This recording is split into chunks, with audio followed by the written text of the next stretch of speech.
You're listening to Making Money Online with Lisa Johnson, the podcast that tells you what it really takes to build a business and the simple steps to get you there. I'm determined to share with you the reality of easy, simple business marketing tips to make passive income so that you can start making money online. Making Money Online is sponsored by Nicola J. Rowley PR, helping entrepreneurs and brands in the leisure and entertainment industries get visible through strategic storytelling. If you're serious about being seen and impacting the lives of others, harnessing the power of PR is the best way to grow and scale your business. Visit nicolarowley.com for more details and read Nicola's Amazon best-selling book, The Power of PR. Hello and welcome to this week's show. I've got an amazing guest for you today, the amazing Jen Gottlieb here. I'm sure that you already know Jen, but if you don't, she has been in my radar, in my orbit for probably the last 5 years. She founded a company called Super Connector Media. And before that, she was actually in Broadway national tour of The Wedding Singer. She went on to have a hit TV series on VH1 called That Metal Show. And then after all of her great, amazing things that she did, that she was known globally for, in 1 week, her show got cancelled and her cheating boyfriend left her. And she turned that breakdown into a transformative breakthrough. She went on to create the fulfillment, alignment, visibility, and impact she's always dreamed of doing by finally stepping into her very own spotlight, allowing the world to truly see her. So she's now helped thousands of business owners, coaches, and experts gain the confidence and skills they need to discover their passion and be seen, which is also the name of Jen's new book. Let's get talking to her straight away. So Jen, welcome to the show. Lisa, I'm so excited to be here.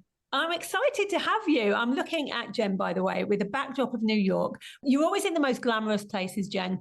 Always seeing you speak on stages and in beautiful clothing that actually you have had some backlash on. Tell us about that, because you actually were turned down to speak at something, weren't you? Because you were too glamorous. Yes.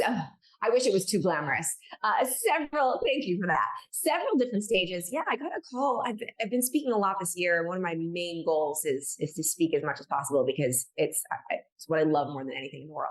And so I've been working with a speaker agent and, also getting my own stages. And this agent that I was working with called me and he's like, Jen, I've been pitching you a lot and we're getting such great feedback. Everyone loves your content.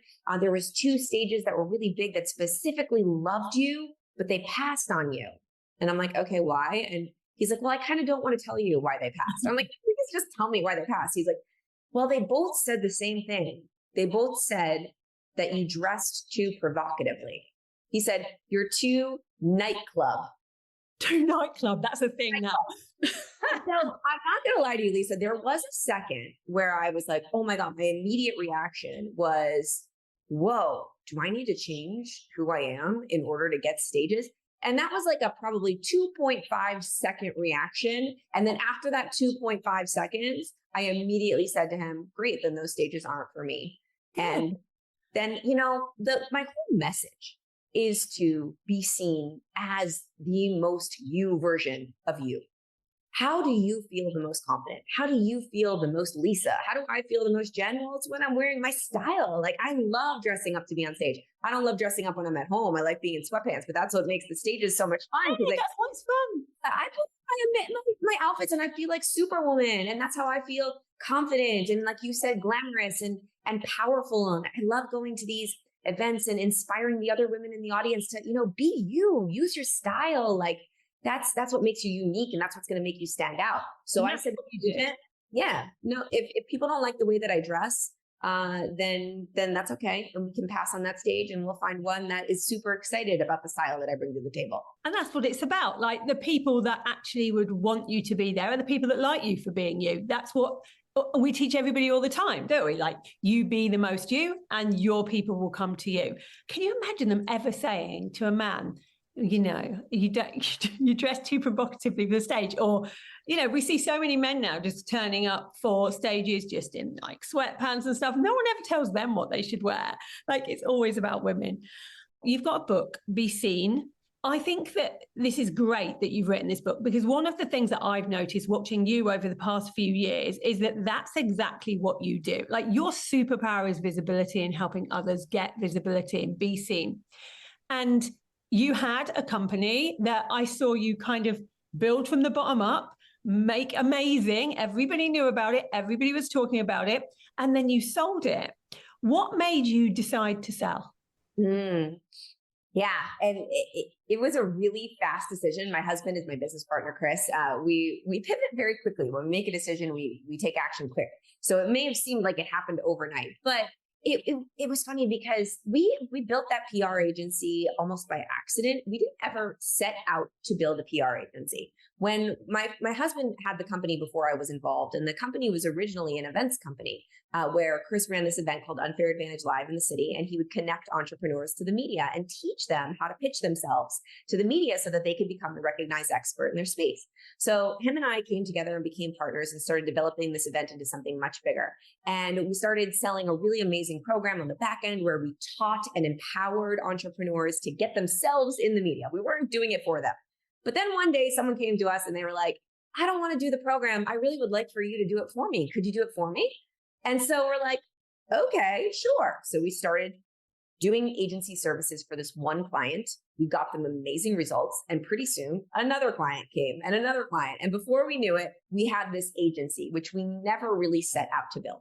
And it was very profitable. It was very successful. We were getting amazing results. But at the same time as running this agency where we were representing some of the biggest personal brands in the world, we were also doing our events and teaching and empowering entrepreneurs at the same time how to do it themselves. And what we noticed in our life was that what we love is teaching and empowering and giving people the tools, giving people the real estate, like, so they own it. In order to do it, because what we were finding is that the people we were teaching were getting on the Today Show, Good Morning America, getting featured. They were getting all of the results that the people we were doing it for them that were paying us 15 grand, 20 grand a month to do. And we loved teaching more.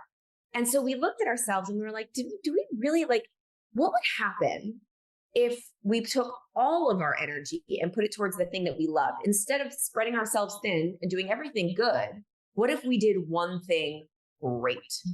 Yeah. And we had to have the courage to make a really difficult decision, which is to get rid of something that's working, which is way harder than getting rid of something that's not working, obviously. And we made that decision very fast. We're like, okay, let's move forward. Let's do it. Let's put all of our energy into the teaching, into the empowering, into our events and our programs. And we sold the agency and we never looked back, and we're so happy. Honestly. Yeah. And I've seen even the growth since then of you teaching and your message going into, like, helping other people get their own PR. It's the whole teach a man to fish, and they'll do it for a much longer period of time. And I completely agree with that. So you've now decided to help even more people, impact more people by writing Be Seen. Tell us about what made you make the decision that you wanted to be an author. I never wanted to be an author, ever. Yeah, but we both it was never on my list. It was never a thing that I thought I was going to do. And the introduction of my book actually tells this really crazy story. I stumbled into my very first psychic reading. One morning, Chris and I were walking down in the West Village, and I've never had a psychic reading before because I'm scared of them, because I don't want them to tell me something bad about my life that I'm going to manifest it by accident or something by worrying about it. And Chris is like, come on, I dare you to go in there. And at the time I was feeling really stuck. Like, I was feeling like I had lost some momentum and lost some of my purpose and didn't know what the next step was for me. And I was like, you know what? Screw it. Let's go. Let's have this psychic reading. Okay. This was before the book was an idea. This was before anything. I walk in, I sit down. This psychic starts pulling out all these tarot cards. And she looks at me and she goes, you're going to be very successful on, like, a global scale. But what's coming to me is that you need to be seen. You're not being seen. And I was like, oh no, you are so wrong, lady. Like, you're so wrong. I'm so seen. I teach people how to be seen. I have a PR agency. Like, that's my whole thing. So maybe that's what's coming to you. Like, that's my thing. She's like, no. You're not being seen. And I was still pissed. And I left being like, Chris, that was such a joke, right? Like, I'm so seen. And then I went to bed that night and I was thinking about it. And I was like, oh my God, there is still a level of which I'm hiding. And there was, at that time, I was posting very much like filtered photos and very curated captions and not letting the guard down, not making a lot of video, not allowing people really in, not telling a lot of my story, which is a really crazy story. A lot of them, the stories in my book are absolutely crazy. And I was keeping them to myself, and I woke up and all of a sudden I turned to Chris and I was like, that's it. I was like, you know what? I need to write a book. Get all those stories in there. Yeah. And because writing a book would be holding myself accountable to being visible, because you can't write a book and hide. No, it all comes out. I've just done mine. It all comes out. No, and the marketing of the book is a whole exercise in being seen, a whole exercise in all of it. And I'm so meta. I'm like reading my own book right now to get my own advice when it comes to really putting this out there and not feeling, moving through the imposter syndrome and the perfectionism and all of the things that come with it. But here's the crazy part. The book was not called Be Seen. It had a totally different title. I sold the proposal with a different title that I didn't really like. Be Seen had nothing to do with it. It was all about connection, super connecting, all those things. And the things that I teach in my stories, but nothing really, it was not called Be Seen. And I was doing a mastermind day with a few of my friends, Gabby Bernstein, Marie Forleo, Amy Porterfield. And we were at Soho House. I was talking about book launches. And I said the name of my book, which was about to literally almost come out soon. And it had a different title. And they were like, I think it was Gabby, who's like, Jen, that is not the title of your book. And I was like, I hate it.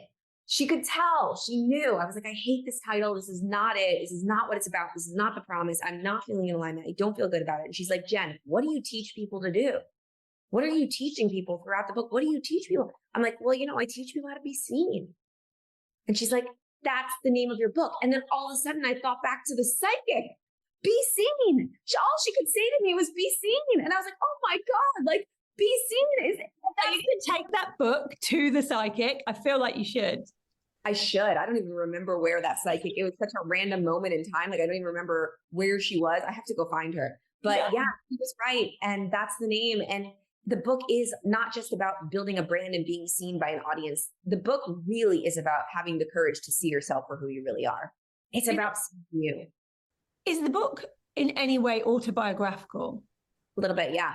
It's every chapter has one or two stories from my life of how I learned the lesson that I'm teaching. And usually it's a face plant or a shit to shift moment where I had to learn something the hard way. And I have a crazy past. I was on VH1 for 5 years. I was on a heavy metal TV show. Can I just say, I saw your story today. If you haven't seen this, go look up Jen's Instagram, because there was a story today where she has this heavy metal show and she went to the audition. And in the audition, there's proper heavy metal people there, and Jen isn't really one. And then they ask you to sing like Britney. Yes. So I had that on my resume. I didn't realize it was there. I forgot, because it's a funny thing that I do that it's fun at auditions. And at this heavy metal audition, they look and they find this on my resume. And they're like, oh, Jen, will you do your Britney impersonation? And I'm like, oh, this is so going the wrong direction. I already lost this. I did not get this part. Okay, fine. So I took down the mask. I stopped trying to be heavy metal Jen. And I was like, sure, I'll sing like Britney Spears. And I started singing like Britney Spears. And when they called me to tell me I got this part, they were like, you want to know something? It was the Britney that got it for you. We could see us having fun with you on set. And that taught me one of the most important lessons about you usually always connect the deepest with people and make people lean in the most when you're just being yourself. Yeah. I learned that lesson again and again and again after that, but I did learn it in that moment. I got that part, not because I was the most metal girl ever, because I definitely wasn't. They could see right through me, but it was because I was fun. I was funny. I could do a banging Britney Spears impersonation. And that was enough for them to be like, I really like this girl. Let's give her a chance. And you never really know where being yourself will lead you. You might think that you're on one path, but actually, if you just be yourself, turn up as yourself and put yourself out there, you don't know where it's going to lead you. I mean, it led you to VH1, which then led you to MTV, and all these different places that you have been now, and now doing what you're doing. When you look back at your life, at the last kind of 20 years of your life, did you think ever that you would be where you are right now? No. The whole last chapter of the book is all based around the Steve Jobs quote. You can't connect the dots looking forward. You can only connect them looking backwards. And you have to trust that the dots will somehow connect in your future. If you would have told me back when I was on the Broadway national tour of The Wedding Singer, that I was going to be on a heavy metal TV show, or that I was going to build a personal training company, or that I was going to build a PR agency and sell it, or that I was going to become a motivational speaker, I would have told you, you're crazy. I always thought that my purpose was to be an actress. That's what I like, say other people's lines, sing other people's songs, wait for someone to choose me to be on a stage or on TV or in a movie. But it's so funny how sometimes you think that your purpose is something, but you have to follow those opportunities, take those actions, take those risks to realize that the purpose is actually not what you thought, but something so much bigger and better than you could have even imagined. Because now I get to be on stage all the time, but it's my stage. Yeah. And I get to say my words and I get to choose me. And for me, what I'm doing now on stage, it all finally makes sense. So much more so than what I thought it was supposed to be. Yeah. And it's about trusting the process, isn't it? You just trust that the right things will happen. You take the action and they will happen. I had Amy Porterfield on the podcast a little while ago. And one of the things that one of my audience asked is, now that you're kind of at eight figures plus, do you ever still feel like I can't do something, or you get imposter syndrome, or you feel like a fraud, or you worry that you're not going to be able to do the next step? And I think people were really surprised when she said, yeah. And people are surprised when me, I'm at multi-seven figures a year, say, actually, yeah, I get scared all the time. I want to ask you the same question. Do you still get scared? Do you still fear when you need to do something new? Do you still get imposter syndrome? All the time, probably every day. I told you before we hit record, I'm literally reading my own book right now, because putting a book out into the world and promoting your own book is, especially your first one, the ultimate version of being visible and being vulnerable and being seen. And that's when all the symptoms of fear start to smack you in the face. Imposter syndrome, perfectionism, comparison, not feeling worthy, not feeling good enough, all of the things. I'm dealing with it every single day of my life. And I love to also ask successful people that question, like, does the fear ever go away? And everyone I've ever asked, you can get better at doing things with the fear there anyway. You can become more courageous. And the whole part one of my book is called Be Courageous. It's all about not being fearless, not thinking you're going to punch fear in the face and get rid of it, but understanding that your success will come as a result of being able to do things, even though you're afraid, even though you feel like an imposter.